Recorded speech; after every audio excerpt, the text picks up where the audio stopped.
సిటీలో driving school ఆంగడాలకు అదుపు లేకుండా పోతోంది. నిబంధనలను పాటించకుండానే డ్రైవింగ్ నేర్పిస్తున్నారు.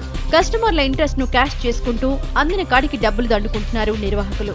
ధనార్జనే ధ్యేయంగా ఇన్స్టిట్యూట్స్ నడుపుతున్నారు. నగరంలో కేవలం 109 డ్రైవింగ్ స్కూల్స్ కు మాత్రమే గుర్తింపు ఉందని అధికారులు చెబుతుంటే, సిటీలో మాత్రం గల్లీ గల్లీకి motor driving schools వెలుస్తున్నాయి.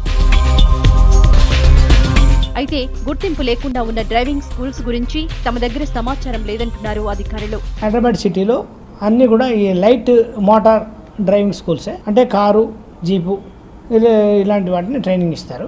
Light motor vehicle driving schools మాత్రమే ఉన్నాయి మన దగ్గర. ఈ 109 ఆథరైజ్డ్ డ్రైవింగ్ స్కూల్స్. ఇవి కాకుండా ఇంకా కొన్ని అనాథరైజ్డ్ డ్రైవింగ్ స్కూల్స్ నడుస్తున్నట్టుగా మా దృష్టి కూడా వచ్చింది. వాళ్ళందరికీ కూడా మేము నోటీసులు ఇవ్వడం జరిగింది.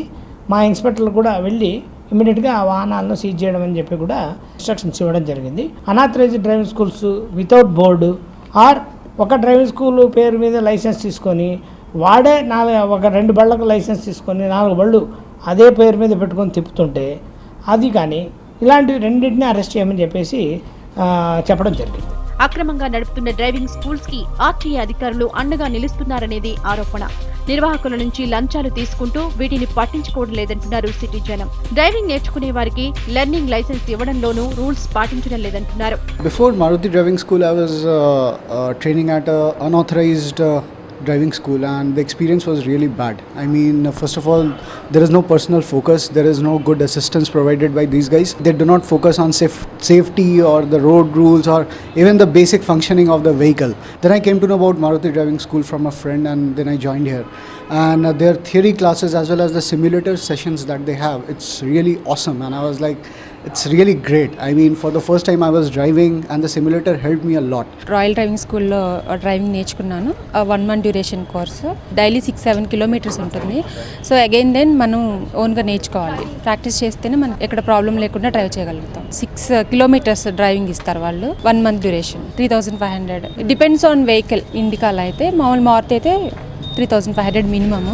నిబంధనల ప్రకారం డ్రైవింగ్ నేర్చుకోవాలనుకునేవారు ముందుగా ఆర్టీఏ అధికారుల నుంచి లెర్నింగ్ లైసెన్స్ తీసుకోవాలి. వీరికి ట్రాఫిక్ రూల్స్ పై టెస్ట్ నిర్వహించి లెర్నింగ్ లైసెన్స్ ఇవ్వాలి. అప్పుడే డ్రైవింగ్ నేర్చుకునేందుకు ఎలిజిబుల్ అవుతారు.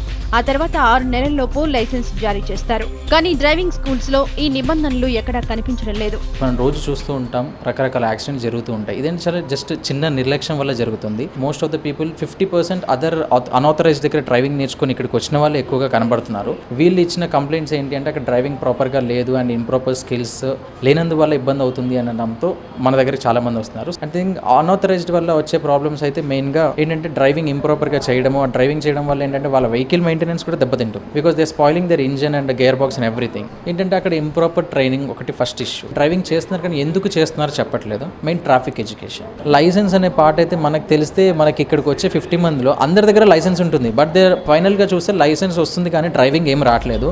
నిబంధనలు తొంగలో తొక్కుతూ పుట్టుకొస్తున్న డ్రైవింగ్ స్కూల్స్ పై అధికారులు చర్యలు చేపట్టాలి. దళారులతో లైసెన్స్ ఇప్పించే వ్యవస్థను అరికట్టే తప్ప డ్రైవింగ్ స్కూళ్ల ఆగడాలను అరికట్టలేం.